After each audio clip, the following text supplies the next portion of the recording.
we have a new UFC welterweight champion. It's Sunday, August 21st. UFC 278 was last night. These are the next day takeaways. Greetings and salutations, everybody. Happy Sunday morning to you. I am Spencer Kite, as always, your friendly neighborhood Spencer man. That is not the usual co-host, Mr. Harry Powell. He is on vacation. He is relaxing. We gave him the week off, and we tagged in the fabulous Ian O'Neill, who set an alarm on a Sunday morning to get up, do some review, join me on the show. I appreciate you, my friend. How are you? Oh, I'm great, Spencer. I had to settle myself, I'm sure, is what you had to do this morning and kind of gather my thoughts before we came on here. But I'm delighted to be on. I'm delighted to be able to, share some thoughts and kind of opinions on a really, really crazy night in the world of mixed martial arts. We were talking before the podcast and we started to record, and we said, we might have been having a different conversation for this podcast today if the result didn't play out the way it did in the main event. We ask ourselves sometimes, why do we do this, or why do we follow every week? We watch the shows, we do an abundance of writing. You're writing like hell every week. We're doing our preview show, people from the outside in saying, what are these guys at? Are these guys crazy? Sometimes, like I said, we ask ourselves that. Sometimes we are, yes. Sometimes we are. But you know what? For what happened last night and everything around it, and all the emotions and all the drama and all the stories that are going to come from last night, what we seen is exactly why we do it. And what we, and that upset, if you want to call it, from Ian Edwards, and it was an upset, and even more so the way the fight was going, and I'm sure we'll get into it. That's why we do it. That's why we love mixed martial arts. It's for that crazy moments. It's that holy fuck moment that we were all had our heads in our hands last night and looking around, and nobody could believe what's happening. No one could process what's happening. It was just absolutely craziness, and I absolutely love it. I'm still not right after it. I mean, it's crazy. I can't wait to break down the fight and get into it with you. Yeah, I mean, let's get into it. Leon Edwards comes out in the fifth round with 56 seconds remaining. He is down 3 rounds. Looks like Kamaru Usman is cruising on his way to a decision. And I don't mean cruising in the sense of like he's not working, he's not doing anything, he's clearly taking his foot off. I just mean after the first round where Edwards had some success, had some moments, scored a takedown, climbs into mount, takes the back. Good first round for the challenger. Usman comes out and says, oh, you want to do the wrestling? Dominates the next 3 rounds, is clearly on his way to victory. We get a reset from a low blow, and with 56 seconds left, Leon Edwards kicks him in the head. It's the only way I can describe it. That is the simplest way I can describe it. There's much more to it. We will get into the lovely technique of it here in a moment. But kicks him in the head, and Kamaru Usman is just out. It's an instant shot. It isn't one of those, is he going to be able to survive? It is baseball bat sounds. And we're done. And we have a new champion. Leon Edwards snatching victory from the jaws of defeat. Instantly, to me, I went, Anderson Silva, Chael Sonnen. That's what that felt like to me, was here's the outcome that we all know we're having. And I mean, the broadcast was talking about, this is a broken man. This is a defeated man that is going to be happy to accept at least I didn't get finished loss. And instead we get the little reset off the illegal kick. A bit of a low blow from Leon Edwards, kicking Kamaru Usman in the junk. Not intentional or anything like that. These things happen in MMA, as Harry would love to say. Borderline shot too. Borderline shot too. Looked like it caught the belt line. And on that reset, it looked like Edwards kind of just went, well, fuck it. I got 90 seconds. I need to just snap in here and focus in here. I got 90 seconds. And then, good Lord, did he land a beautiful shot. What was your reaction? What was you mentioned head and hands. Oh, I was up. Like, I mean, this, how I kind of describe moments or kind of analyze moments I think at this stage is based off my reaction, because you, like me, Spencer, we've watched a hell of a lot of fights in our time. You know what I mean? And sometimes we can get desensitized at certain actions, at certain finishes. I I'm not going to lie to you. If I was sitting in press row last night, if I had been recording this live, I would have been very, very, very unprofessional, because I was up on my feet. For me, there was two reactions. There was the reaction at the initial shot and the impact of it landing. For me, that got me up off my feet. And what drove me absolutely insane after the fact was Kamaru Usman's reaction, which was he was done, he was out. And you could tell instantly he was out. Leon could tell instantly he was out, and Herb Dean as well could tell instantly that he was out, and there was no coming back. There was going to be no recovery. That was it. That was done. And I guess, like, you know, the way the fight had played out kind of just maybe added to the theatrics of it all. Now, people, and I'm not sure, I came into this completely blind. I don't want to read anybody's opinions. I didn't want to see what anyone had to say about this. If anyone was calling it a lucky shot for Leon Edwards, forget about it, because if you go back and let's go through the fight.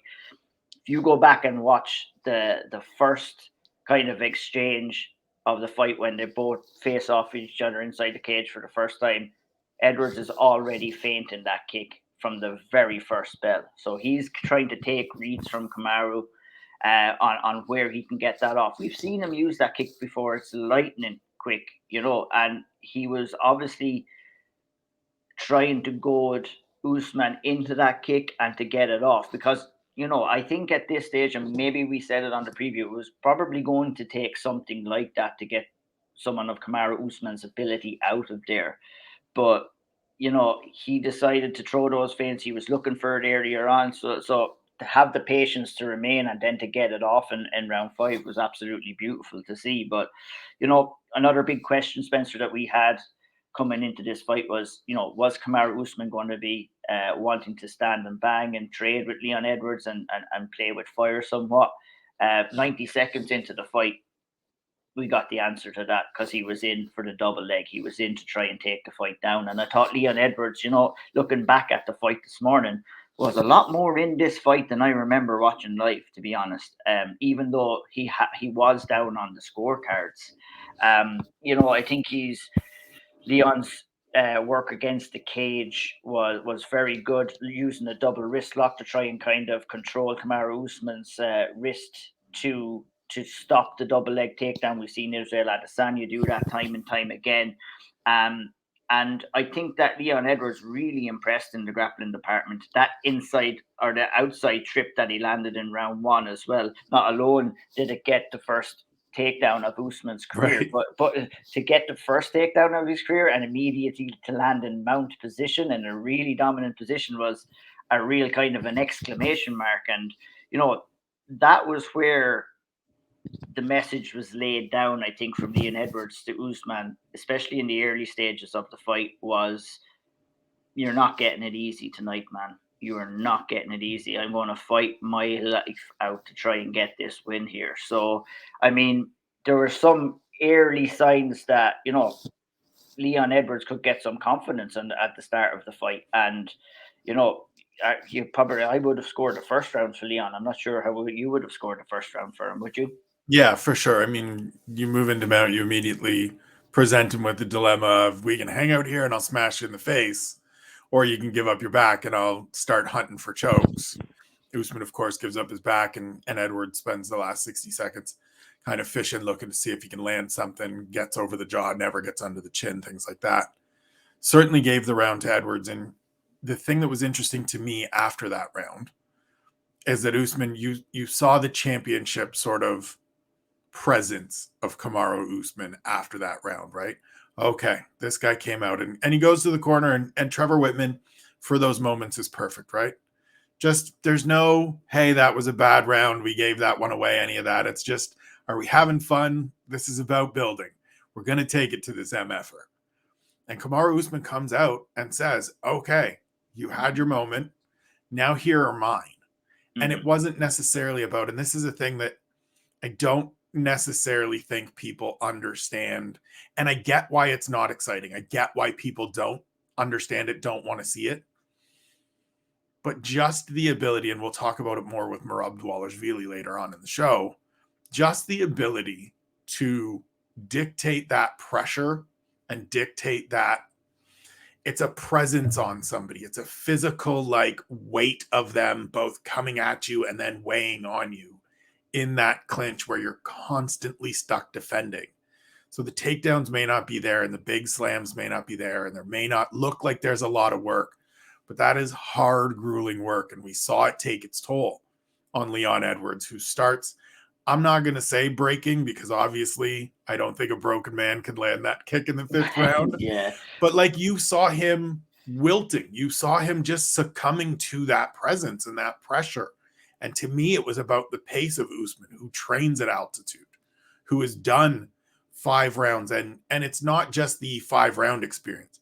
It's the championship fight experience. It's the bells and whistles. And we did all of fight week and we've gone through all the media and I've had to look this man in the eye 7 times this week for different photo opportunities. And cool, now I can come out here and fight exactly the way that I want to fight and impose my will on this dude.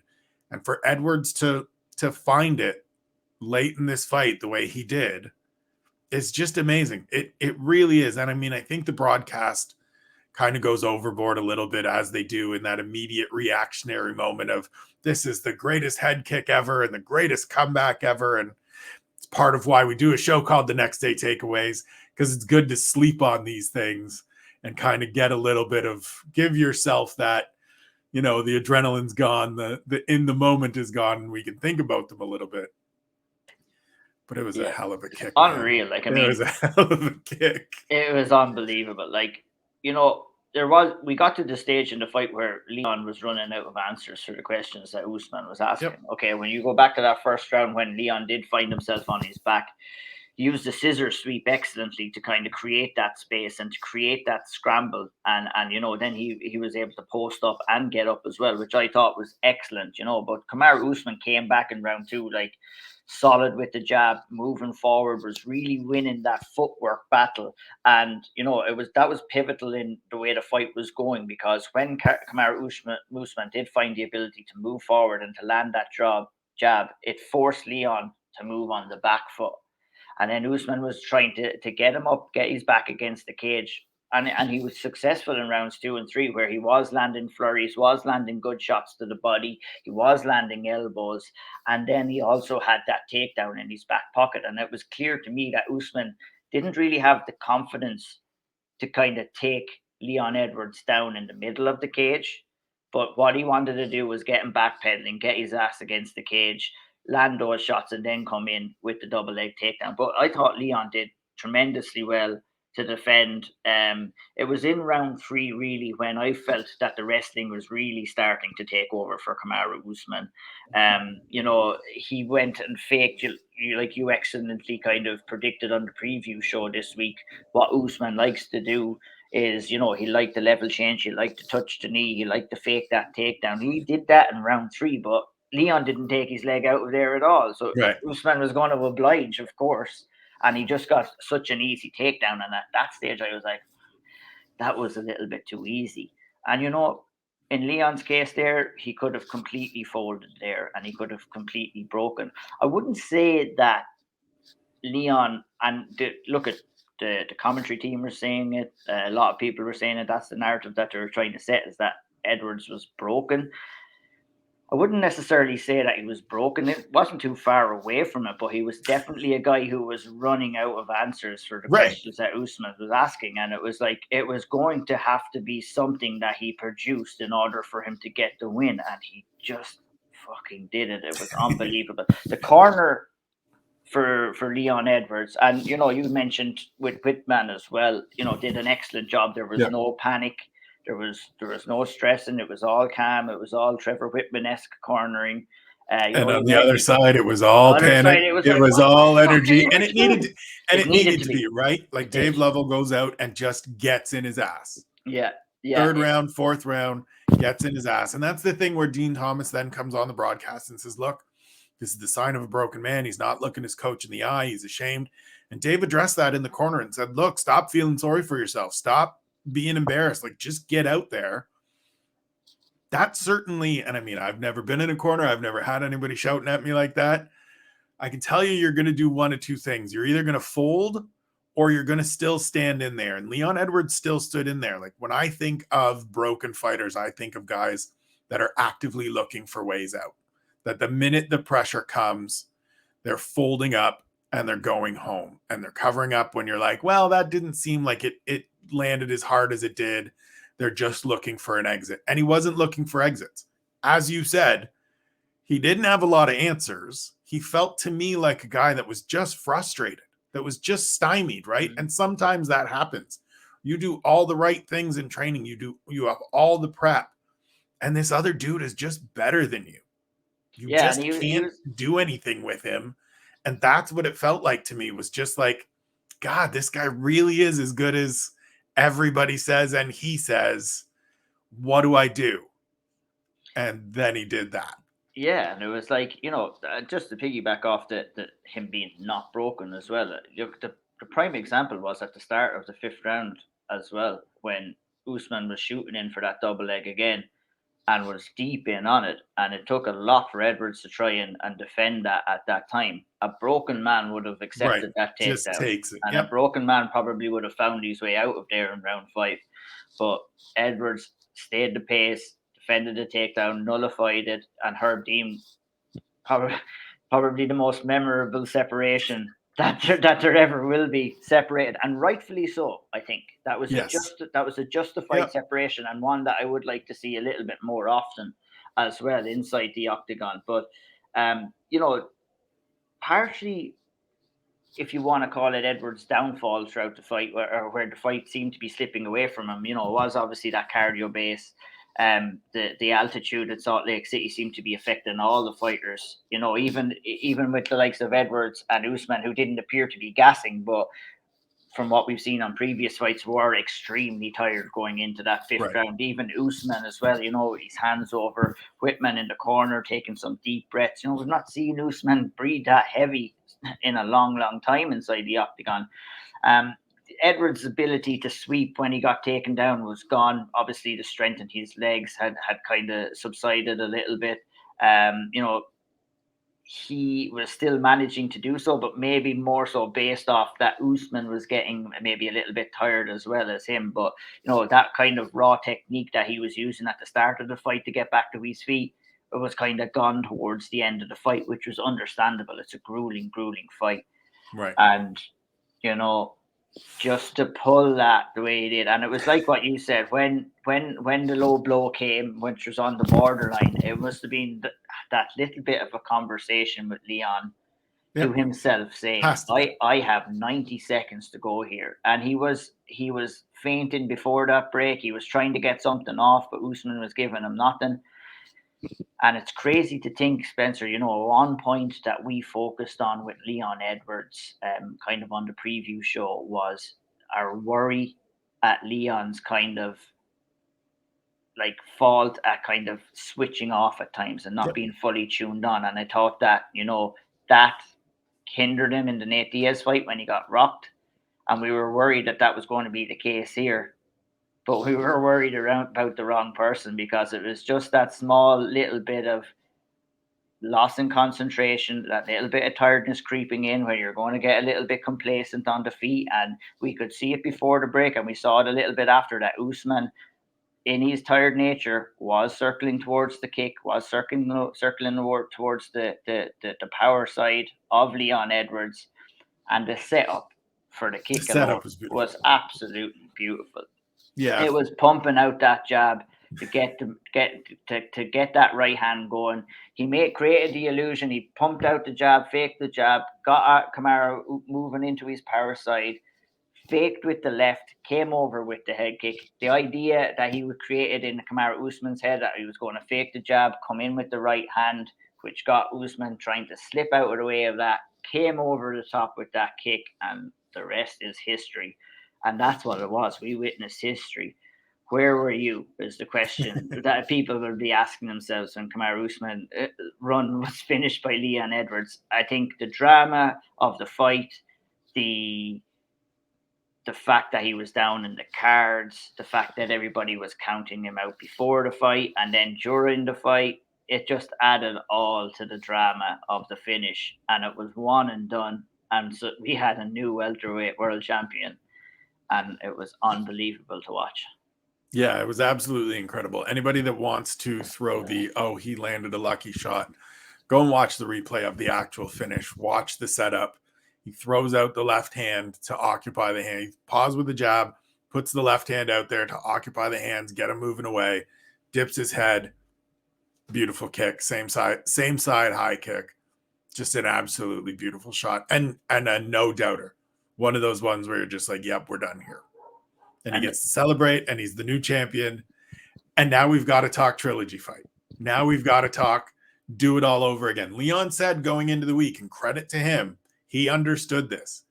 I'm going to have to beat this guy twice in order to cement my position, in order to cement my standing. Dana White gave me heart palpitations after the event by suggesting Wembley. Now I understand that the weather in London doesn't really condone doing a stadium show anytime probably before about July and August, but then it may be too damn hot. Even in July and August, Spencer, and even in July and August, over that UK and Irish weather, man. As somebody that lives in the Canadian Southwest near the Pacific Northwest, I understand fully about it can rain at any time, and I don't care about your plans. But I had that little moment. I had that little heart skip a beat moment of like, oh my God, would that be great? Even better, the idea of giving the new champ home court advantage. Yeah, like, if you're going to do that and you want to do that, it might necessarily be in London or anything like that, but you could do the Cardiff Stadium, which has a lovely roof that you can put over the stadium, where you don't have to worry about weather at all.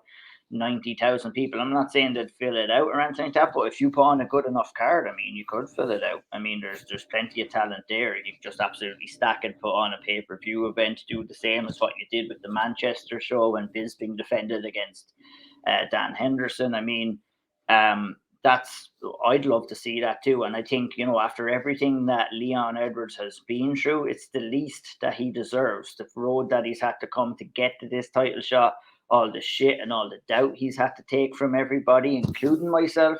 I was a big doubter coming in here. All the credit in the world to Leon Edwards. I mean, it's not a guy who came back from behind to me. It's a guy who remained and kept that belief in himself, remained patient, and had confidence in his ability. And that's the product of the result that we seen last night. Not anything lucky, not anything undeserved. He fully deserves that, and he fully deserves to have that belt around his waist this morning. And it's just, behind everything else, it's a feel-good story for him. It's sometimes, I was worried for Leon if things didn't work out for him tonight. I was worried that he was going to fall off a cliff, and we kind of talked about it a little bit, like off camera after a preview show. Whereas, like, you build yourself up to this moment, and then if you have that big, massive letdown, it's hard to come back from. And it was going to be hard for him to come back if he lost against Usman last night, because he had already lost to him again, and he was going to have to go through the doldrums again to even be considered for another title shot if he was unsuccessful. So, I mean, we don't have to worry about that now. Right. We definitely don't have to worry about now. And it's all about it's all about the story of what was going on with Usman. Is he believing in himself a little bit too much? Has the work slipped a little bit? Is he concentrating too much going and being in this Black Panther movie and other distractions and everything like that? It's fair to say, but I don't know whether I believe it or not, because the man was winning before he was last night. It also feels like he just got caught. Yes. And he posted last night, like, sometimes this shit happens, but we'll rebuild and we'll do it again. And I'm sure they will. I wanted to get your opinion. To me, this outcome, and I'm not just playing the results here. Well, I am a little bit. This is why you just booked this fight 3 years ago, 2 years ago, It's why you don't go through, to me, the second Masvidal fight with Usman and even the second Covington fight with Usman when they haven't won anything. I think they had one win between them in between their championship fights, and that was Colby beating Tyron Woodley.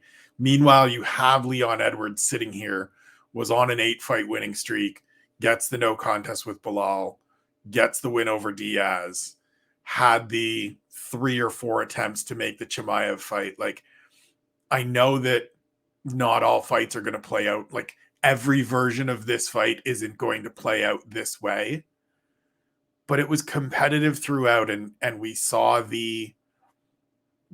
Leon be in there and be competitive in this matchup, which is something that Jorge Masvidal can't say at this point. Colby Covington 100% can, but to me, this is one of those, like, I know it's not the biggest name, I know he's not the flashiest fighter, but the results are there and the merit is there. Just make it and see what happens. Because even coming into this week, a lot of people were still kind of like, it's a 6 out of 10 at best in terms of excitement.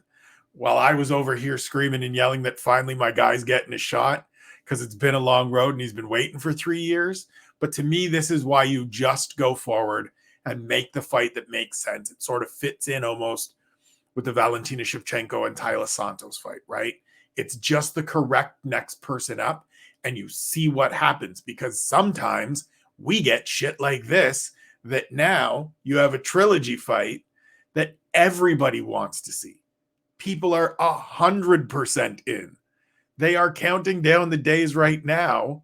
Like I said in 10 Things That We Learned, please don't make me wait. Like, I don't want to wait till March in London, which makes a lot of sense. Like, there's a lot of reasons why that would be the exact good timeline. Everybody gets some time to heal and recover and enjoy and celebrate and whatever. And we could do a big show. But like, if you could get me this in December, I'm in. If you could if you could get me this fucking tonight, I'm well, all I mean, for let's it. let everybody have a little, Leon may not have been to sleep yet. Yeah, that's but like, for sure. This to me felt like this is why you just book it. Do you feel at all the same? Does it make sense to you that this sort of, and I know, as I said, it is sort of playing the results, right? If this is one-sided and ugly, people maybe say, well, we didn't need to see that after all. But like, I kind of just feel like this is why when guys work their way up, men and women work their way up the ladder, give them the shot that they've earned and let's see what happens. Yeah, definitely. Like, I think, you know what, win or lose for Leon Edwards, that was the fight that needed to happen anyway, no matter what the outcome was going to be. The time he had to wait to get in there, the experiences that have been through, you'll always hear fighters saying things happen for a reason, and maybe this just happened for a reason. Yep. And the wait and the journey he was on, like, we remember going back to March 2020, and he was scheduled to headline an event in London before the pandemic, and that was against Tyron Woodley. And that and a win against Tyron Woodley at the time would have almost all but secured him a shot at the title. And obviously that fell through at the last minute. He was offered a chance to come over to the States and had to turn it down. Visa reasons, family issues, and all of this stuff was out of Leon Edwards' control. He had no control over this pandemic. He had no control if he could travel here, there, or anywhere. There was worries that if he traveled over to the US that he might not get back home. And when you have a family and kids at home, those are the big questions, and those are the big things that kind of, enabled him to make the decision maybe not to take the fight at the time. Then, you have those trio of fights that were set against Khamzat Chimaev, a guy who was not wanted by a lot of that top 5 in the welterweight division. But you know what? Leon Edwards went, and he was willing to put himself on the line and his number one contendership on the line to face someone like Khamzat Chimaev. Not once, not twice, but 3 times agreed to that fight, where it fell through for one reason or another. Then moving on to the Bilal Muhammad fight, it was, good to see him getting back in there. The end of that fight was an absolute disaster. It was the Nate Diaz fight then as well, was comfortable enough, got rocked at the end, took a bit of criticism. If we had have had that fight say in October 2020, if just say he went in there and he beat Tyron Woodley, and I think the way Woodley was at his kind of career, it was likely that Edwards probably would have went in there and got the win, could have maybe got the title shot later that year. Kamaru Usman might have been at a different stage of his career. Leon Edwards might have been at a different stage of his career. You mightn't have had the same amount of time to prepare. You mightn't have had the same adversity that drives you on, that gives you the motivation to prove people wrong as well. I just think, okay, yes, he could have gotten it a little bit sooner, but the way it all kind of worked out and the result that we seen last night, I mean, I think if you're to ask Leon again, he wouldn't wish it to have gone any other way. To be honest, I asked him on Tuesday, and he said, "Yeah, look, it took some shifting of the mindset, but I came to a point where I said this stuff happens for a reason, and you can get better now." And so he got better. He is now the UFC welterweight champion. We go 30 minutes on the main event. We take a little reset here. God, still buzzing. Gonna watch it back. Gonna watch it back this afternoon, guaranteed. Turn on my my proper microphone, so I'll probably going to be sounding a little bit better now. I.O. Sounds even better now. Getting them live and in color for the rest of this. So we move to the co-main event. Paulo Costa defeats Luke Rockhold's 30-27s across the board. We don't necessarily have to go through the fight itself because, as I said last night with Harry texting while he was on vacation, because we still just have to talk during fights. It's exhausted muscle boy fighting. Both guys just absolutely swinging for the fences, gassed out within, not gassed out, but just that exhaustion that we will talk about when we talk about sort of the overall of the card. But just that exhaustion, Paulo Costa landing the better of it throughout, Luke Rockhold surviving through 15 minutes, having some moments of his own. Costa gets a good win, but the big thing for me is Luke Rockhold deciding after the fight, it's time to walk away. He kind of said going in, told me going in, look, it's championship or bust. Like, I'm not here to fuck around. I don't need this sport. I'm not going to be one of these dudes that's just hanging on for a paycheck. He lost that fight and he was true to his word. Took off his gloves, said, Joe, I'm old, can't do this shit anymore. Had some hugs, fought off some tears.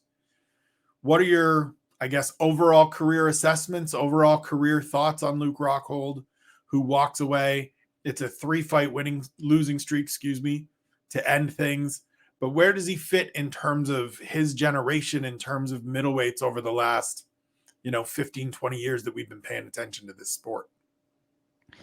I think for the brief moment of his career over maybe a span of 2 or 3 years where he was fighting at his best ability, he should be considered as one of the great middleweight fighters, not of all time, but definitely up there in the mix.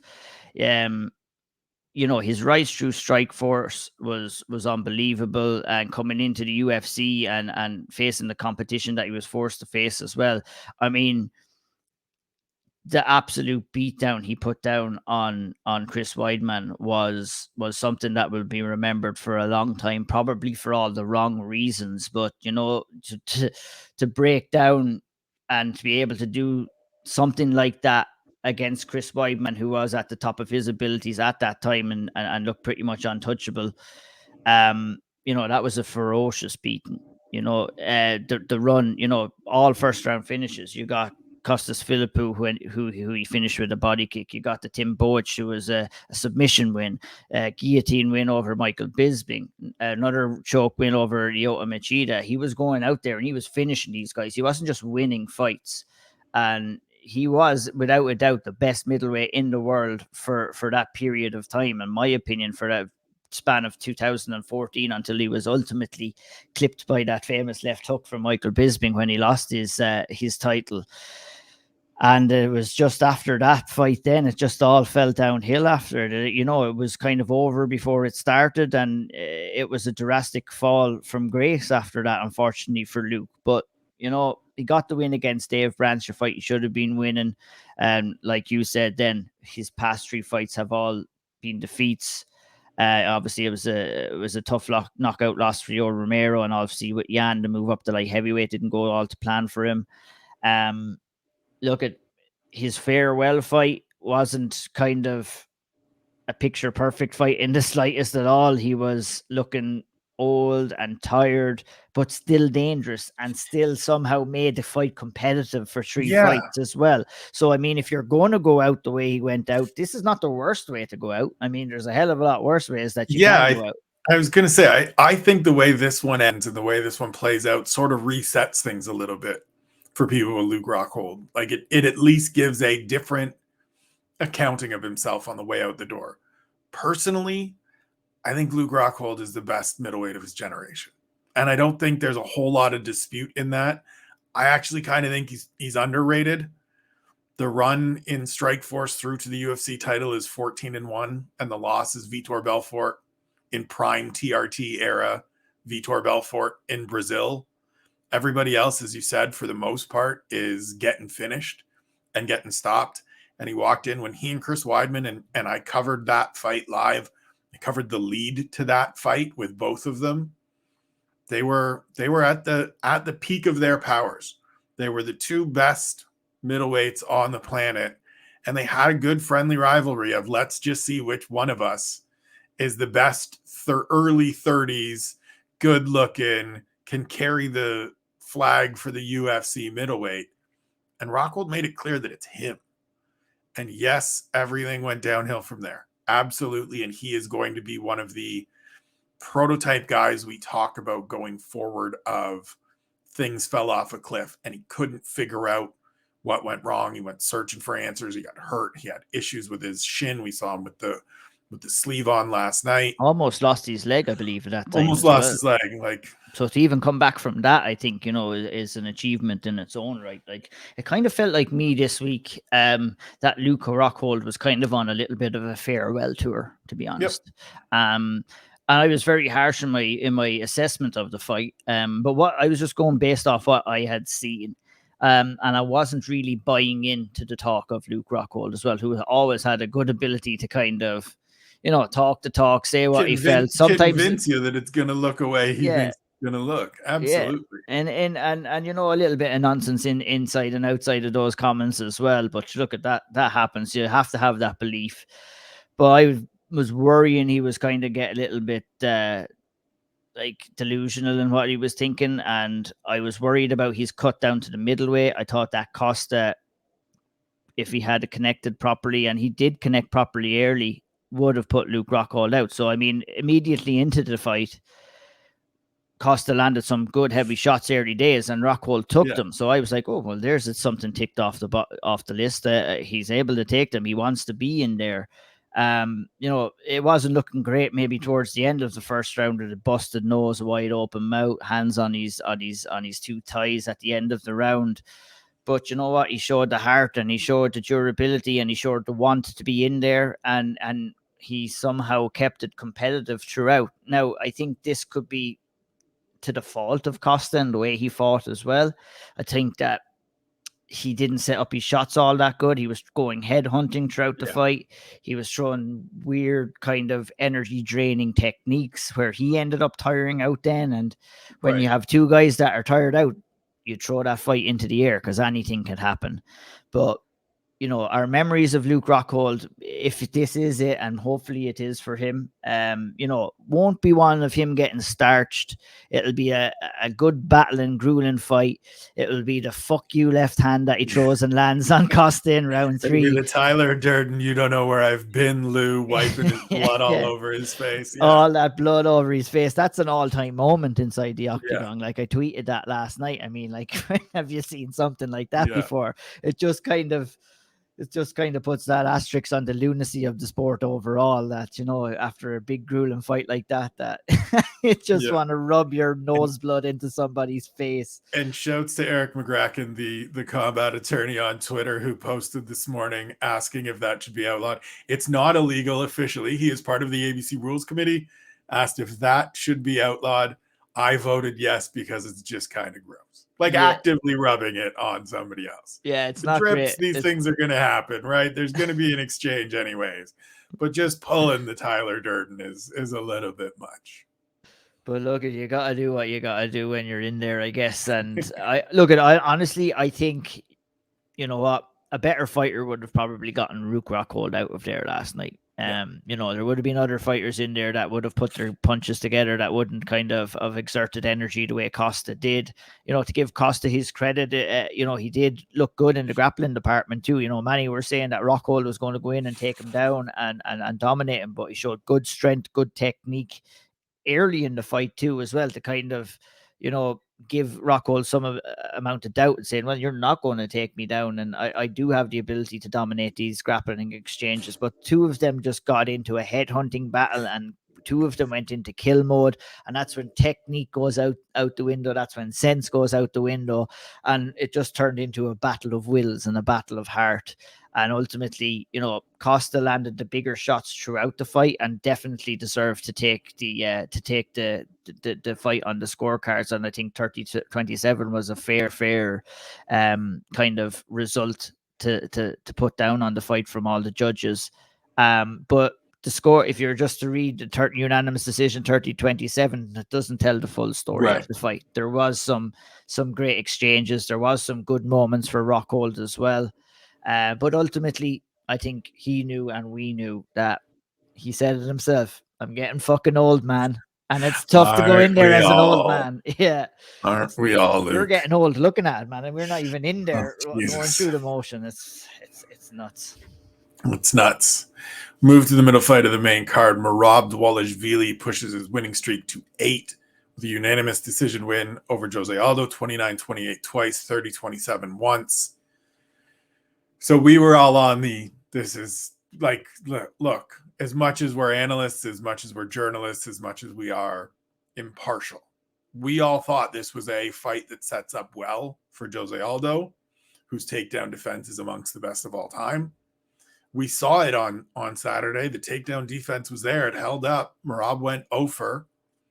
But the pressure and the pace and just, as we said with Kamaru Usman, the constant presence of Merab Dvalishvili combined with the altitude of Salt Lake City, which I think a lot of people didn't remember, didn't plan for, didn't get themselves ready for, myself included. Yeah. Were talking, Harry and I were talking last night when we were doing sort of the text updates of like, I shit the bed and didn't factor it in.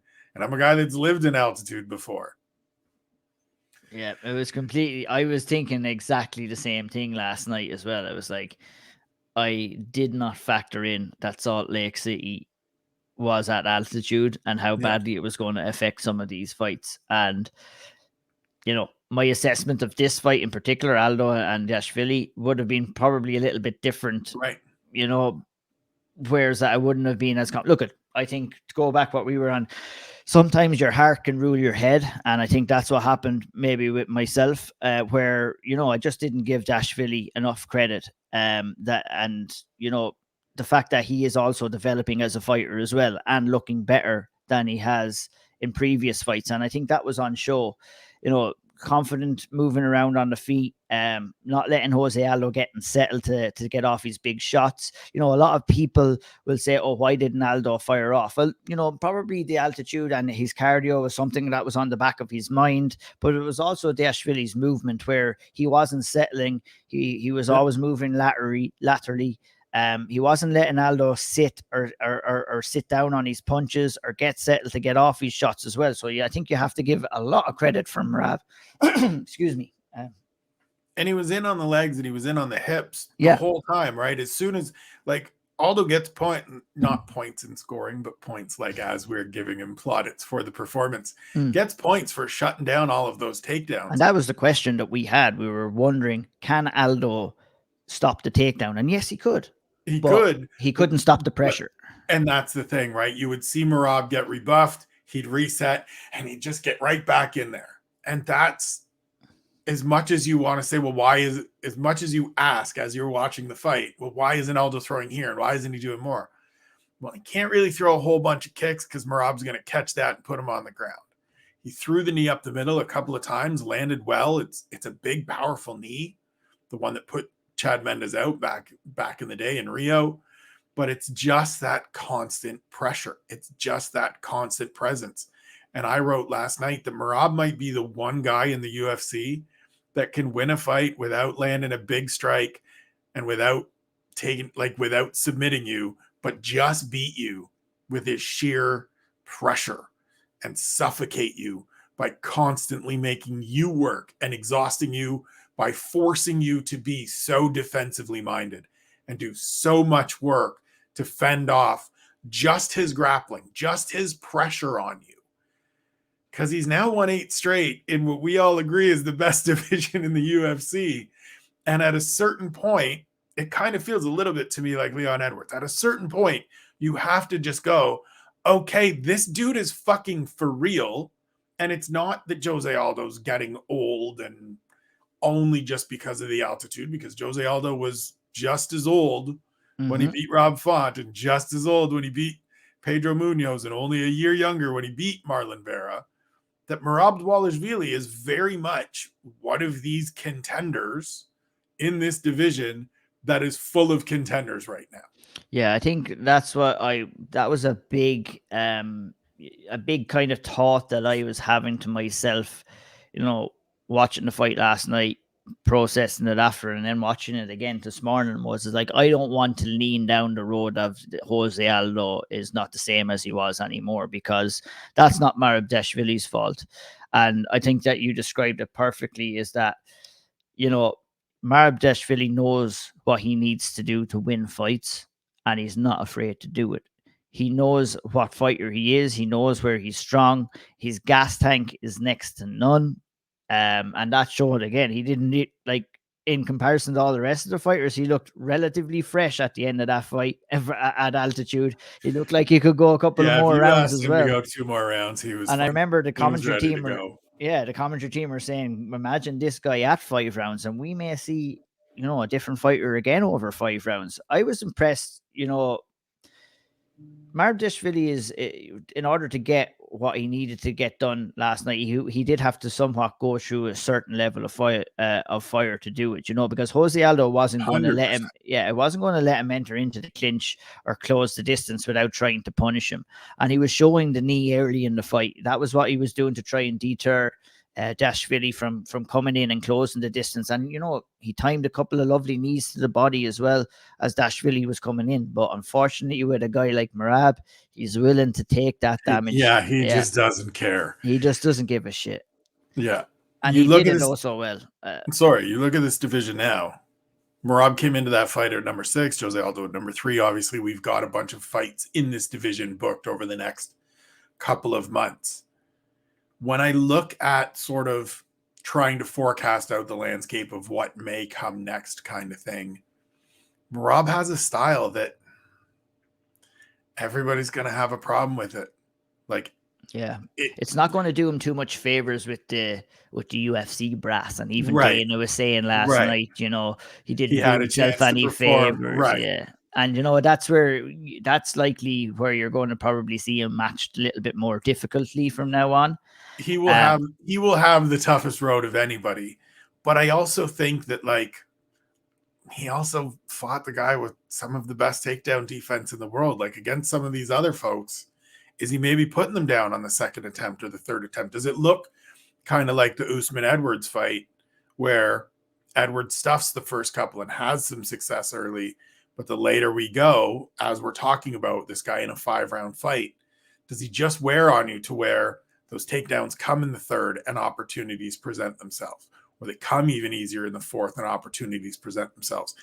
I'm very much intrigued to see how things shake out in this division throughout the next kind of 8 weeks through the event in Abu Dhabi, UFC 280, and then seeing who Merab gets matched up with. I think it will be the most difficult test of the people that aren't in immediate championship contention, but I still really want to see it because I do believe this is a guy that we have to talk about and we have to at least consider in this championship mix right now. Absolutely. I couldn't agree more. And I think next he needs to be put in a 5-round main event on possibly a fight night card against one of those guys. Let's see him at 5 rounds and let's see how someone can kind of handle that pressure and handle kind of, the pace that he's able to set, because he obviously has, and it's no secret, he has tremendous confidence in his gas tank where he can force that. you know, it's maybe trying to turn the corner a little bit for him now, where he probably, I don't know whether he cares or not, but he doesn't want to be known as a guy who is a boring fighter, who is not exciting, or he doesn't want to be kind of, it's not going to do well for him from the business side of things for the UFC. So if we can see him maybe turn a corner and maybe get off some damage in those maybe clinch positions, rather than, you know, he's doing his thing, he's staying active. That's all he did last night against Aldo, was stay active with the knees and can just there be doing more enough damage. Can there be something a little but bit it's up bigger? to Aldo to get. Aldo's there and he's yawning and he's gesturing to the crowd. No, you don't fucking do that. You get your Smash an underhooks. elbow in his face. Yes, you get Dig your underhooks. yourself You out get of there. away. Yeah, That's you need to do something. And it'll be interesting to see. It'd be interesting to see. I don't even want to say who he's going to fight next, because like you said, I think it's important to let all the rest of these fights play out, see what happens, see how guys win. And, you know, the fights are going to make themselves eventually. So, and there are lots of interesting options. So we'll get lots of choice. 100%. That bantamweight division right now is a hotbed of talent. So, you can just match almost anyone up together, and you know you're going to see a certain level of excitement and drama, and you know, high level mixed martial arts as well. Yeah, should be great regardless of who it is. We'll keep moving forward here at UFC 278. Women's bantamweight bout. Lucie Pudilova returns to the UFC, defeats Wu Yanan in the second round. TKO stoppage with elbows. Not going to spend a lot of time on it, just because this is, look, it's a good win for Lucie Pudilova to come back to get a victory. 2-5 in the UFC in her first run, fought some tough competition, was always kind of game, but it just didn't work out.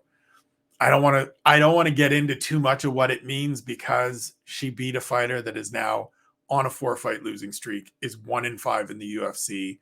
It's a good effort. She fought 100% to her strengths and her advantages. Let's see the next one. That's all this was for me. Was great. She's back. She gets a good win. Let's see the next one.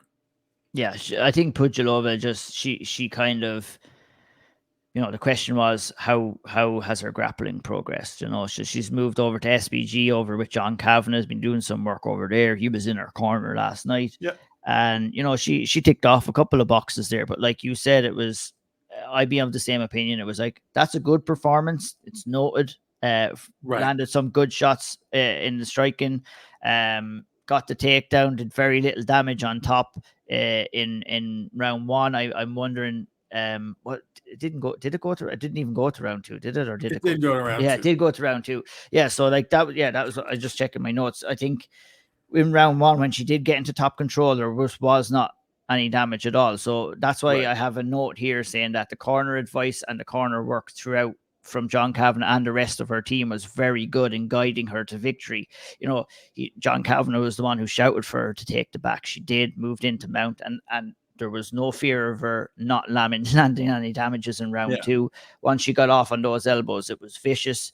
But I mean, you know, job done. It's not going to answer too many questions for us. And if Harry was here, he would be praising her for actually getting off those elbows instead of just hunting for finishes. Exactly. We talk about all the time, right? And that was the difference between round one and two. Exactly. That was, if anybody ever wants to understand why Harry and I drone on about it every Sunday, go and watch this fight.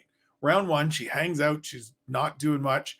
Even in round two, when she gets that takedown and she gets to a dominant position, she's starting to look for submissions, and there's nothing there. And when there's nothing there, you got two options. Continue hunting and trying really hard and fighting and hand fighting and all of that shit, or just smash home elbows, because most people don't like being elbowed in the head repeatedly and will kind of look for the way out, as Wu Yanan did. Good win for Lucie Pudilova. Welcome back to the UFC. Let's see the next one. Yeah, indeed. I think, you know, the use of the elbow, if we were going to get a little bit more technical in ground and pound, I think is going to be a huge thing in the coming years, because, you know, when you have the ability to kind of maybe lower your base when you are getting those elbows in, rather than the old school way of ground and pound where you want to posture up and land strikes.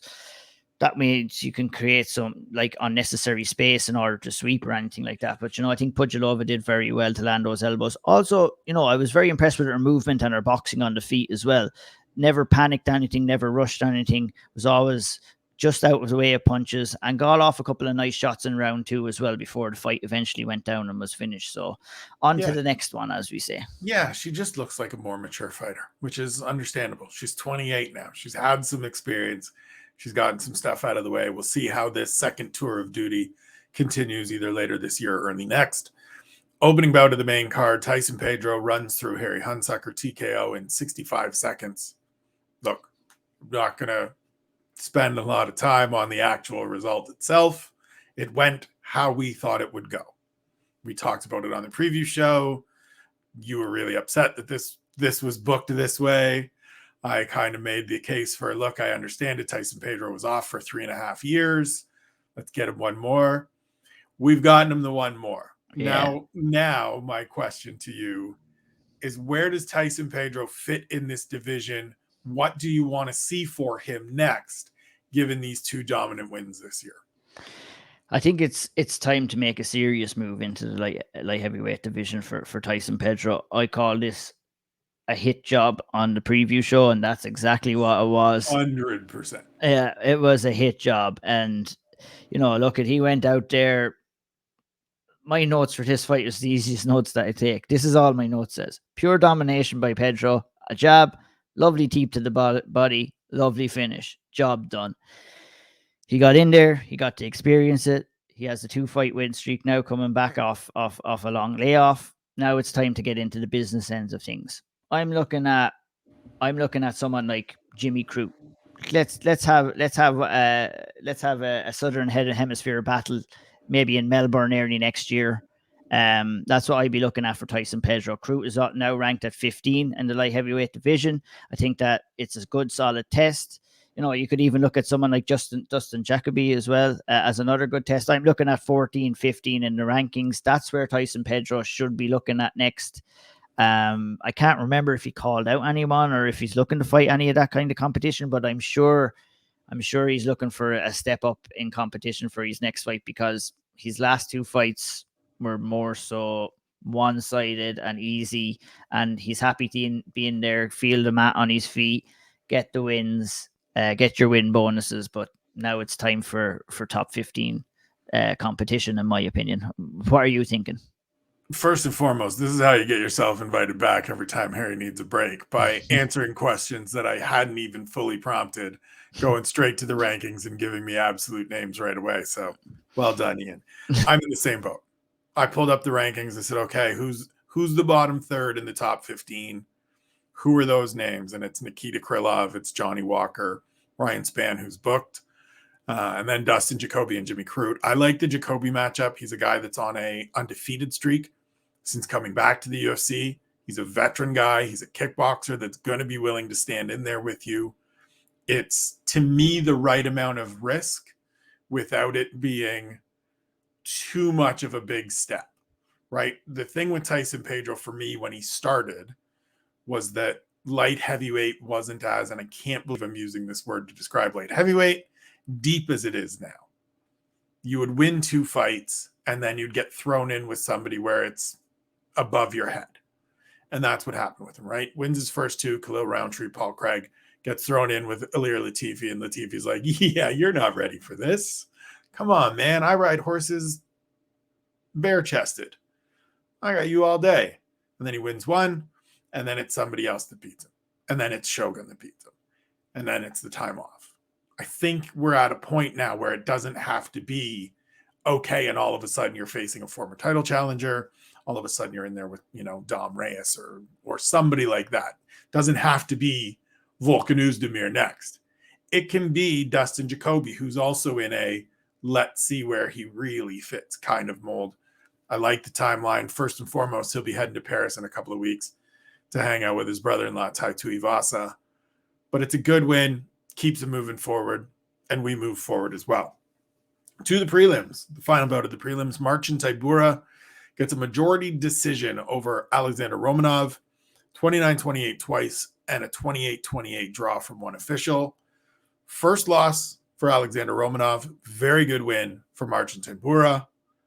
This is why we have tests, right? This is why we put these people that are emerging fighters. This is why we put emerging athletes through all of these tests. Romanov was a massive favorite. He looked great in the first round, but he also spent all of that energy.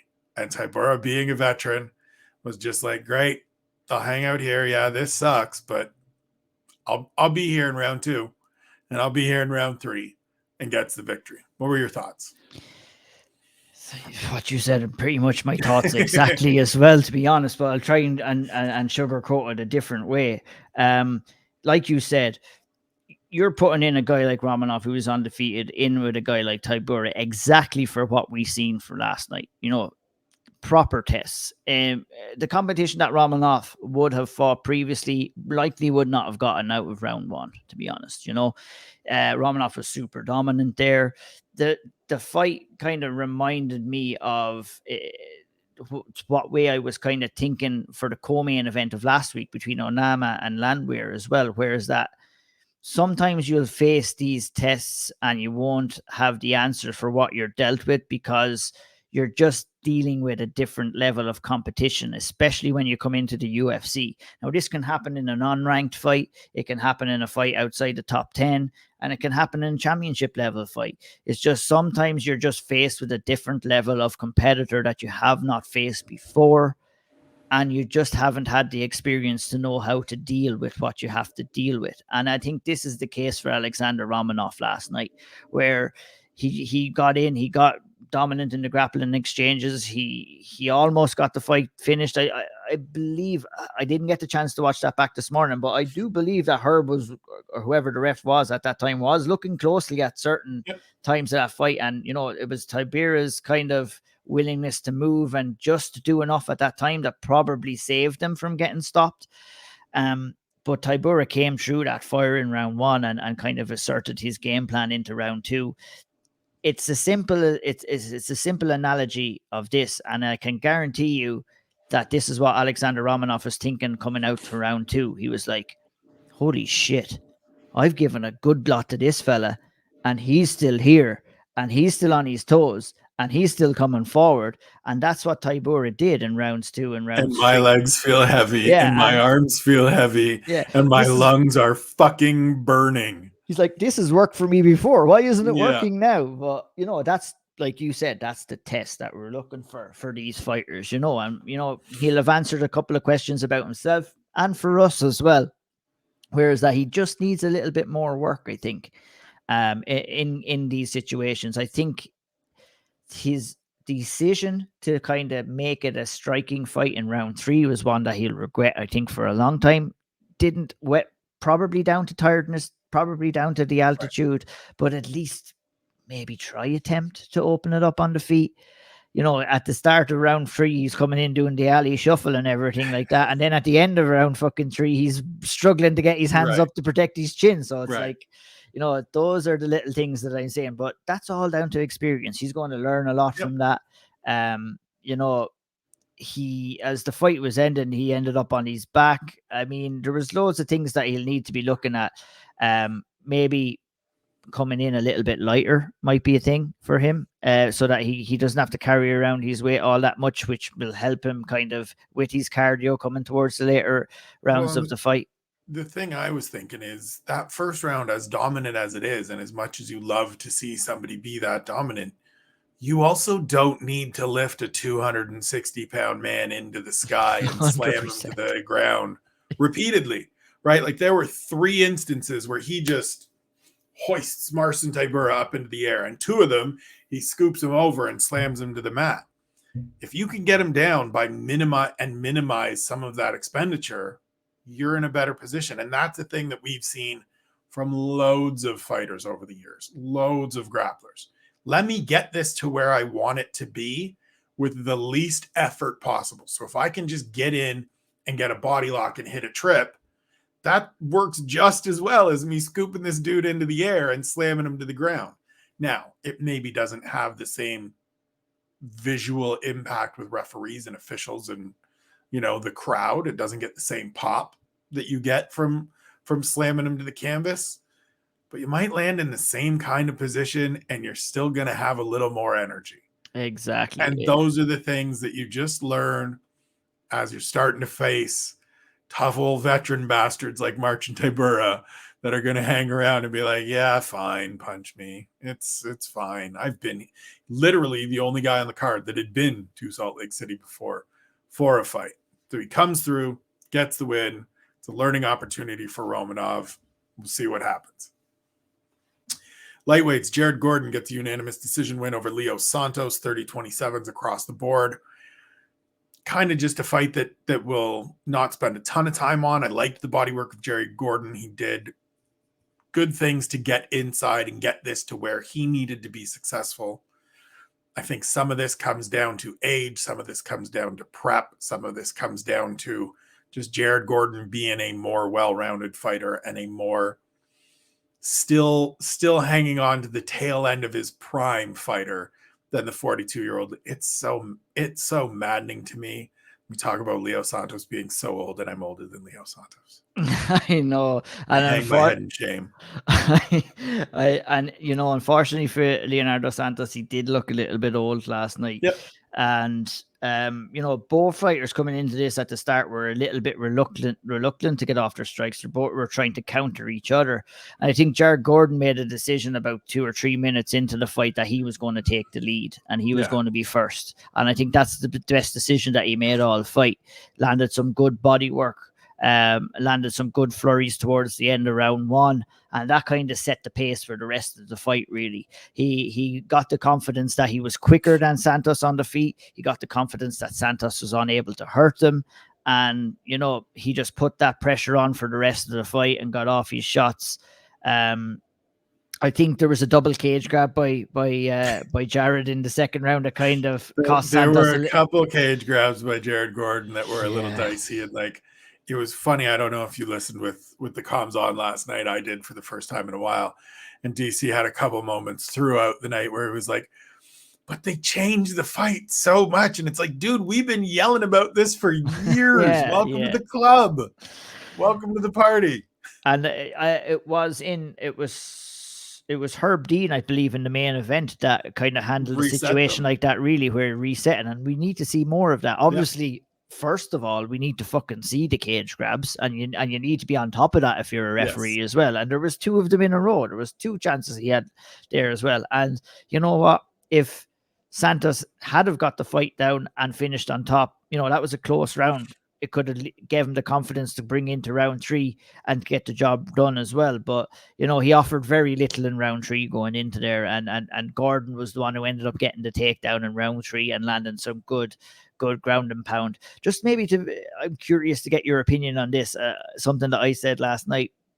Maybe Jared Gordon might have sealed himself a fight with Paddy Pimblett. Is that too much of a jump for Paddy Pimblett at this stage, or what do you think? They talked about it before, right? It was sort of like floated out there as an idea before, and then it didn't come to pass. Yeah, it was. There were rumors that it was going to happen in the last London card. I just not looking at it. I mean, I thought Gordon was good was good last night, but not exceptionally good. Looked very beatable. I'm just wondering, is Paddy at that level yet? It's the right range for Paddy. Like if you want to give him this step up, I think Sean and I on the State of the Union were sort of throwing some names around. And the one I always come to is Jamie Malarkey. He's 500 in the UFC, bit of sandpaper to him, but also beatable. I think Jared Gordon's a little bit of a tough out for Paddy, but it's also the right test, right? Like at a certain point, you have to stop protecting this dude. You have to stop giving him cupcake matchups. And that's not to, completely shit on Jordan Levitt and Luigi Vendramini and Kazula Vargas, but it's to mostly be like, look, with all due respect, he's supposed to beat you. He's been beaten the bottom of the bottom of the trash pile and so, in the lightweight division. It's certainly interesting. I think it's the kind of fight that if we do the Leon Edwards Kamaru Usman trilogy in London or Cardiff, as you're saying, if you want to go stadium, that can open your main card. That can be your first 100%. Fight of the main card. Jared Gordon's in the blue corner. Paddy comes out second and gets to do his walkout. And it's a big moment.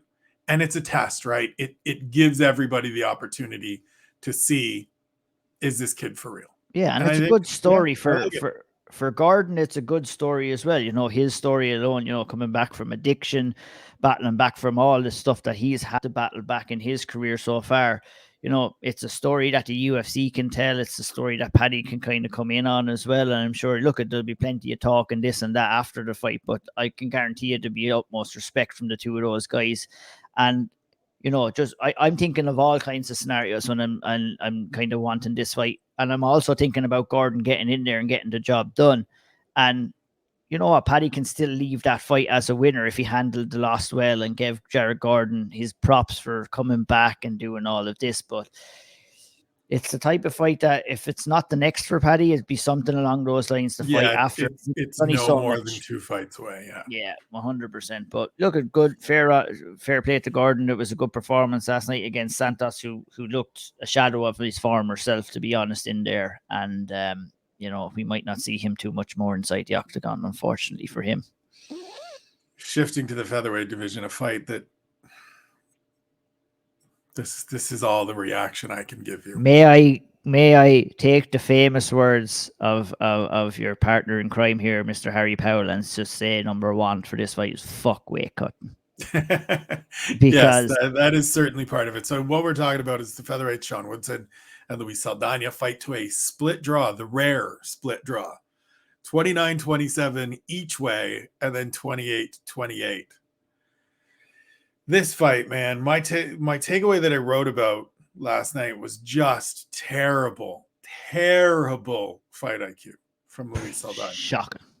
Who drops Sean Woodson in the first round and walks away from him and does the come meet me over here. Bad enough. Then Sean Woodson gets up and is like, fine, I'll come and meet you over there. And he gets dropped again. And Lucie Saldana takes a little momentary pause and then runs forward and slams a knee into his head while he's still on the ground, doesn't understand what he's done, and climbs on the cage and starts giving the 5-1-4 because he's from Iowa and celebrating. And Mike Beltran has to be the principal that's pulling him off the fence. Get down here, young man. This fight isn't over. You're being deducted a point, and this may be done. I tweeted out, he's celebrating like he won, and he might get DQ'd. Now, Sean Woodson, for whatever reasons, is just nah, bro, I'm good. Let's go. Then we get 2 rounds of just kind of tired. I was in complete amazement at what I was looking at last. I was I didn't know what was going on the initial shot that landed from Saldana. Look, let's as the fight kicked off, immediately I was worried for Woodson because he didn't seem to me, based off previous fights, to be moving all that good. Didn't look sharp, looked lethargic when he was moving, looked lethargic when he was showing his shots. And Saldana can fucking bang. He's got big power, and we've seen that. But Woodson is such a big guy. It's got to be a struggle for him to get down to 145. The size of that man alone. And I'm just wondering how much that is taken away from his ability and from his chin as well. And I think, in certain terms, he kind of got away with it a little bit last night, the way the fight played out. And it was more down to Saldana's lack of IQ and just plain stupidity, if I can say that, to be honest. To run away when he has a guy hurt, to throw illegal shots when he has a guy hurt. It's a classic case of snatching defeat from the jaws of victory there for Saldana, and obviously getting caught in that boogie choke in round 2. Pretty much won the round for Woodson. Saldana did enough to win in round 3, but I think at that stage, the adrenaline dump had happened for Saldana. Yeah. He wasn't, when you think you have won a fight, you think that fight could be stopped through the legal blow. Those are a lot of emotions. That's a lot of an energy drain to somebody when they're in there. And I think we kind of saw that in round 3, where he just didn't have enough kind of juice left to maybe get Woodson out there. He's a guy that we already talked about on the preview show as being someone that kind of lets fighters hang around, lets opponents stick in a fight, doesn't really have the go that you want to see. And I think we saw that in spades on Saturday. And then to compound that with, well, I thought I had it won, and now I'm dealing with this guy still here, and my corner's telling me it's close, and I'm trying to convince myself that it's not that close because, hey, I dropped him, and I had him rocked, and I had him hurt. What do you mean this is close? Well, you lost the point, somehow an official didn't score the second round for Sean Woodson, even though he had the most effective anything of the round. And it was a clear round for Woodson. I think Sean Sheehan, the great Shawnee T podcast, can maybe speak on that at some point. I'll have to send a question into the Q&A. I don't know if you're going to go in and disrupt that this week, but I'm not sure. I don't think I'm scheduled. But we'll get that week out there to him to address that round, maybe in particular. But just brutal IQ, just brutal from a kid that needed a win like that needed a big victory, right? He's had some success, but they've all been sort of fights that you don't necessarily remember. They've all been 29-28 kind of slogs where he's let guys hang around. This was a chance to put away a guy that a lot of people have high hopes for, a lot of people have expectations of, or at least positive vibes for, and you let it slip away. You said it perfectly. Snatching defeat from the jaws of victory. In this case, it's snatching a split draw, but still, that's got to feel like it's got to feel like a loss Luis for him. Saldana. And I can tell you something for nothing. When he looks at his pay packet, whenever it eventually does come in, he's going to know that it's going to feel like a loss as well, because you ain't getting that win bonus for a draw either, you know. So look at those are little things he's going to have to look on. Like, you can't blame him for inexperience because he's got enough in-cage experience. He's got 20 some odd fights. Yeah, he's got the maturity in there that you would think that he wouldn't make mistakes like that. Did he get caught up in the moment? Perhaps he did. I'm not too sure, but those are massive, massive mistakes. And he looked really fucking good until he made those mistakes. Looked and I great. Think it has to be said how the mental side of things really affects you in there. And you can mentally drain yourself as well. You can get those adrenaline rushes. You don't have to go mad throwing strikes and going for takedowns over and over again to get tired. You can mentally drain yourself in there as well. And I think after what happened in round one with him kind of walking away and not finishing the fight and then landing the illegal shot, I think he kind of mentally drained himself and gave himself a little bit of an adrenaline dump, threw away round two, and then just didn't have enough in the tank to kind of win convincingly in round three. And it was, he needed to kind of get out there and get the finish really in round three. And he put that pressure on himself after getting the point taken for the illegal knee and dropping round two as well. So he's not going to have a good time looking back on that fight. I don't think Saldana is, but I don't know. Do we do this again? I don't know if I want to see Sean Woodson fight too much more at featherweight, to be honest. I just want to see him fight maybe at a more natural weight, maybe at lightweight, just to see what kind of a fighter that he is. Yeah, let's see one. Yeah, let's see one and see how much it takes away, because he's a big ass guy. He's long. He's 6'2" as a featherweight. Can't imagine that that's a good cut. And when we see him getting dropped and getting hurt like that, it's not going to get any easier for him in there at featherweight either. So it'll be interesting to see how it's all going to play out for Woodson and for Saldana. Opening fight of the televised prelims, welterweights Ange Loosa defeats AJ Fletcher by unanimous decision. This was basically Loosa winning a war of attrition. Loosa has some moments in the first round. Fletcher has some moments in the second, if I'm remembering correctly, or is it vice versa? Funny you say it, because I was getting these guys mixed up when I was watching them last night. Exhausted in the third, where people are like, could you give Loosa a 10-8 because he's on top the whole way and Fletcher isn't doing anything? And it's like he threw 6 punches and was exhausted. So no 10-8s for anybody. No, exactly. Just a battle of two dudes that kind of punched themselves out at points. They set a pace at the start of that fight that what might have lasted a little bit longer if they weren't at altitude, but I think these two guys found out the hard way of how hard it is to fight at altitude and in a place like Salt Lake City, or the other example I can think of, maybe Mexico City, where it's kind of high altitude as well.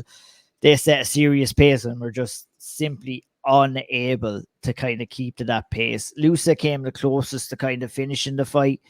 Fletcher started well, but Loosa came into it at the end of round one, I think. And, in round two, Loosa almost got him out of there. But he chose to grapple instead of strike. I think he might have got him out of there if he had decided to stay on the feet, Loosa, but he chose to grapple, and he probably did choose to do that because he was so damn tired in there, and it was going to be easier for him to take Fletcher down and to remain on top and remain dominant in the fight. So neither guy, to clear up my not remembering exactly who won which round, Loosa wins the first, Fletcher wins the second, and has a rally towards the sort of latter half of that round, and then is just spent, right? Like just tried desperately to get him out of there. And Loosa was rocked. He was on skates. To his credit, he survived it. He made his way through the hurricane, and then was just the slightly less exhausted fighter in the third.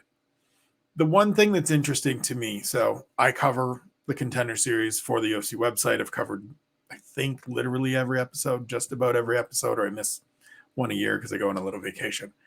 Fletcher is a guy that looked great in his win on the Contender Series. He's now 0-2 in the UFC. This to me is why I was very hesitant to make any statements about Contender Series guys coming into this year, because I think for every one or two that I had genuine high hopes for, like a Michael Morales, like a Jack Della Maddalena, there were guys like AJ Fletcher who had been undefeated on the regional circuit, but not really facing the best competition, not necessarily fighting in the best promotions or the most established promotions. Not disparaging where he fought, but just, I put a lot of weight into guys that fight for CFFC, LFA, some of those bigger, more Cage Warriors over in the same. Europe, I was going to say the same as we would probably back home put in a lot of weight to these Cage Warriors guys, facing a good pedigree of competition. And so you can clearly see that he's athletic and explosive and has some stuff, but he feels to me like a guy that, and God, I hate this is my thought because I hate fucking weight cutting, but he feels like a guy that's a bit of a tweener. He's got a little bit of the T-Rex arms for welterweight. He's just a little bit undersized. And if he could make 55, it might go a little better for him. But I hate advocating for people cutting weight. It's that thing, isn't it? Yeah. If it's something that makes sense, but you don't want it to happen because it's so, but like, that's probably the worst predicament that you can be in for a fighter like Fletcher, where you are in between weights. You know what? You're either going to cut down serious amount of weight, and that can take a certain level of kind of skills away from your cardio, away from 55 is different than 45 to 35 or 55 because you're facing, 45. and then you have the predicament. If you are a tweener and you're fighting above the weight, that you're going to be always fighting probably naturally bigger guys, right?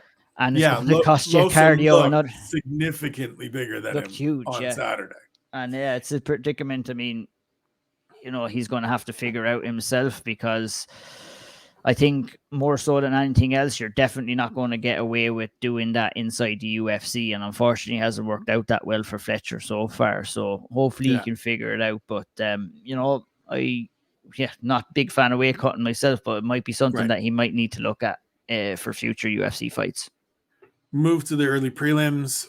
Amir Albazi returns after a 19-month layoff, gets a first-round submission win over Francisco Figueiredo.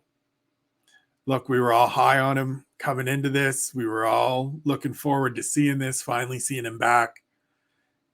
Shows why. Delivers the dominant performance.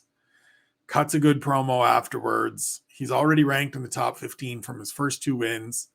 I don't know that this necessarily moves him forward, but it puts him in that, like, oh, hell yes, match him up with anybody. We've got another one. We've got another one. Exactly. What were your thoughts on the Prince and where he fits in this division going forward? I thought it was, it was the performance that someone like Albazi needs to come in here against a guy like Francisco Figueiredo, who, is familiar by quite a few. Obviously, his brother Davison is the champion at flyweight, but we've seen Francisco Figueiredo in there, and we know who he is at this stage as well. So it's important to go in and pick up wins against those guys, and name, if you want to call it that. Look, I thought Figueiredo offered very little here. I questioned his heart and his want to be in there, to be honest, at this stage. He didn't offer all that much. I think Albazi came in and was just, he knew he was the superior fighter, and he wanted to let Figueiredo know that at the early stages of this fight. And Figueiredo accepted that fact, got the fight down, was super. Like, I think he just absolutely destroyed Figgy Smalls. That's like, I think there's going to be a lot harder tests at flyweight for Amir Albazi. I think maybe we're reaching a little bit too hard if we were expecting him to get matched with top 15 next, but you want to be taking a massive jump up in competition. You want to be seeing what Albazi is like when he's back against the wall, because I don't think Figueiredo had the capabilities or the want or the drive or the heart to kind of make anything happen last night. He's out there, Figueiredo, talking about wanting his brother to move up to the bantamweight division so he can fight for titles. I think, Figueiredo needs to be thinking about they winning. Said something about him being a world-class fighter, and if it wasn't for his brother, we might be talking about, oh God, look at this. Nah, man, no, we wouldn't be. Unfortunately for Francisco, when the levels of skills and the other things acquired to being a fighter were dished out in the Francisco or in the Figueiredo family, I mean, unfortunately for Francisco, Davson got the bulk of a lot of. I mean, this is an Usman brothers situation, right? Absolutely, this is the same thing. Francisco and Mo Usman. What way did Harry describe it so excellently? Is like Francisco is like the guy that Davson was forced to bring to the gym when he was younger, so that he could just drag him along. You're allowed to go, but you have to bring Francisco with you. Go with your brother. I want you both out of the house. So yeah, I mean, I don't think look at Albazi, great. His entry into the UFC, like I said, he came in and had a good win over Ireland's Ryan Curtis. Right. Came into the UFC now and has picked up good wins over Malcolm Gordon, Zamagulov, and now Francisco Figueiredo. He's on the cusp of getting in a top 15 shot, but I think we give him another kind of a stiff test in the flyweight division. I wouldn't be too upset if it was outside the top 15. I struggle to pull a name right now. So this may surprise you. He's already ranked number 11 off those 2 wins. Oh, and my goodness. He's already in there. He's already there. All right. And I'm thinking maybe we rekindle that rivalry with Tim Elliott. They were supposed to fight a couple times. They wanted to talk some shit. They wanted to get after each other. Tim Elliott, for all of his, setbacks, and the record isn't pretty. His Twitter handle and his Instagram handle is correct. It is Awkward MMA. He is a tough out. He is a guy that makes it dangerous. If you want to go somebody that's coming off a win, may I offer you a Matt Schnell fight? Would you be down for a Matt Schnell fight? I'm down for Matt Schnell fighting anybody because that man is exciting as fuck. So you're not going to get a fight in the flyweight division, in my opinion. That's not going to be exciting some way or another. We're seeing a lot more dynamic fighters and fighters who are getting fights finished and getting fighters out of there too, which only makes the division a hell of a lot more exciting too. Agreed. And I think Albazi is another one. I had him out with the rankings. Lucky I'm not in control of the rankings. Here I was fighting for him to stay out of the rankings, and he's nestled nicely in there. So nicely in there. Egg in my face for that one. That's all right. We get to the second fight of the night. Ricky Lang gets a unanimous decision win over Jay Perrin, wins the first 2 rounds. Perrin comes back in the third, gets that one. But it's 29-28 across the board. Not a huge bunch of takeaways here. Ricky Lang feels like a guy that has reasonable power, good power for this division, is a nice sort of addition at the lower half, maybe lower third of the division as kind of a tough out exactly for these sorts of fights. And if he can string together maybe 1 or 2 more wins on this good start, then we start moving him up and seeing what he does in the real middle of the bantamweight division. Yeah, he's got a couple of tests to get to where he wants to be, but what he did show last night, Richie Lang showed he has good distance control. I was very impressed by his shot selection at the start of the fight. Wasted nothing with his strikes, wasted very little with his movement as well. Fighters that have the ability just to get out of the way of punches. When you see a punch thrown that's only coming within a couple of millimeters from someone's face, it's not a close shot. That's excellent movement away. That's not over moving out of a way of a shot. That's not over committing to any movement as well. Unfortunately, Kamaru Usman found out what happens when you can overcommit to a certain movement last night. But Richie Lang looked good. consistency throughout the fight lacked a little bit, where he only looked good in spells of the fight. Other times he looked a little bit kind of, getting taken down and accepting the fight on the ground a little bit. But he also defended takedowns well in the fight. But he's going to have to find that level of consistency with performance throughout the fight if he's going to make waves in the bantamweight division for me. And I do think it will be interesting to see how the influence of Eddie Cha and the Fight Ready team impacts that going forward, right? A lot of these Chinese fighters started in the UFC PI or started getting really stringent coaching and really serious coaching in the UFC PI. We're now seeing them branch out a little bit more and work with different teams. I do think that will have an impact going forward. Opening bout of the evening, easy for me to say, Victor Altamirano defeats Daniel Da Silva, TKO, late in the first round. Starts it with an absolutely beautiful knee to the body that just crumples Daniel Da Silva, and then again gets him out of there, punches and elbows, splits his wig open.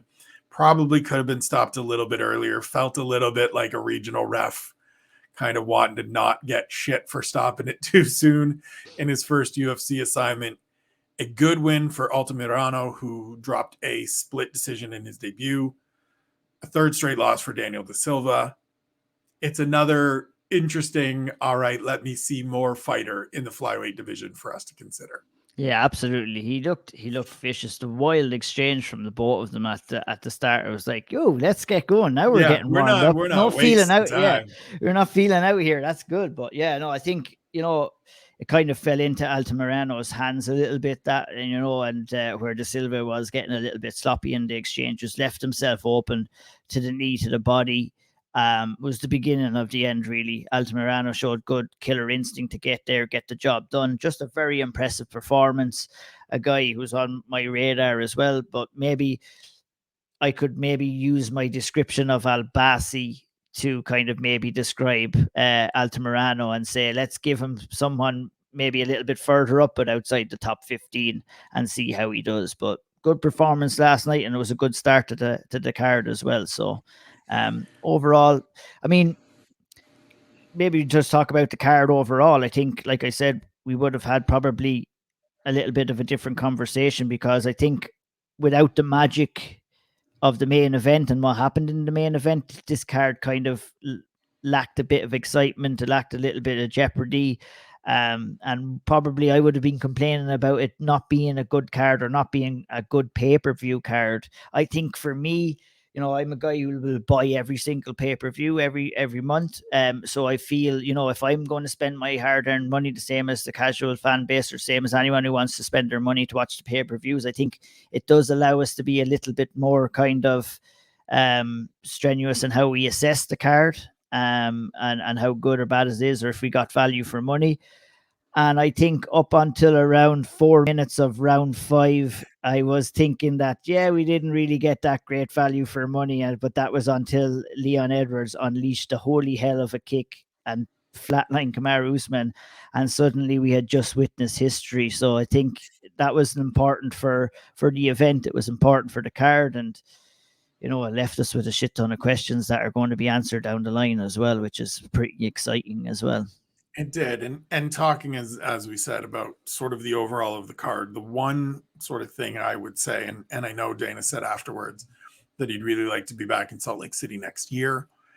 If that's going to be the case, literally every fighter that's on the card needs about 15, 16 weeks of notice that that's where they're fighting, so that they can do everything in their power to acclimate. Maybe you don't put heavyweights on the card. I know we had similar conversations about Denver at times, because I can recall a pay-per-view, I want to say like UFC, it's not UFC 150, I'm thinking of 151, it was canceled. But there was one in Denver where I think it was the Ben Rothwell Mark Hunt fight, where they were just exhausted. And you were like, why are we doing heavyweights in Denver? Like, what are we thinking here? So maybe we give everybody as much notice as possible, so that everyone can get acclimated. When you're sending out the bout agreement, just put a little like added on there of like, reminder, Salt Lake City is 5,000 miles above sea level. And it They will should send out. They should send out one. Really fuck with your conditioning if you're not prepared. With the contract, Spencer, they should send out one of those tents that you can sleep in to acclimate to it. That's it. Just send one out with it. Here's what you need. You're going to need to sleep in this for the next 8 weeks to kind of get acclimated. So that you come out here 2 weeks early. Like, I think Leon Edwards did the right thing. I know in prepping to get an interview done with him, he had come out good and early. And as they said on the broadcast, slept in one of those tents you're speaking about, the elevation tents. I think everybody needs to do it because it really is. I think that was the one factor that we and everybody else kind of forgot about, was that this is different. This it's, unless you've experienced it, it's hard to really comprehend what that level of elevation change does to you in terms of just everyday experience. Like, even if you're just out walking around, it's harder. So then to add physical exhaustion and exertion into that, it's a bitch. And so if we're going back to Salt Lake City, let's give everybody a heads up. Let's get them all 1 5-minute rounds. That's what we want for Salt Lake City now. Don't let anybody get tired out. But I mean, yeah, it's a thing, and it's a major factor.